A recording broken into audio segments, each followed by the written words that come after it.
Hi friends, ఈరోజు జీడిపప్పు chicken curry తయారు చేసే విధానం.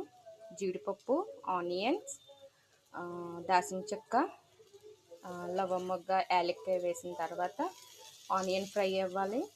తర్వాత టమాటా వేసుకున్నాను నేను. ఇప్పుడు చికెన్ మ్యాగ్నేట్ చేసుకున్నాను ఫ్రెండ్స్. నేను చికెన్ మ్యాగ్నేట్ చేసుకున్నాను నేను.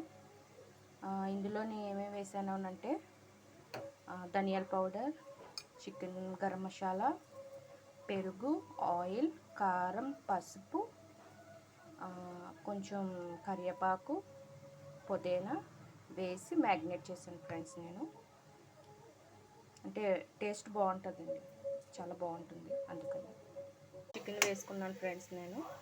ఓకేనా, కర్రీ అయిపోయిందండి. ఇప్పుడు మీరు లైక్ చేసి, షేర్ చేసి, సబ్స్క్రైబ్ చేయండి ప్లీజ్.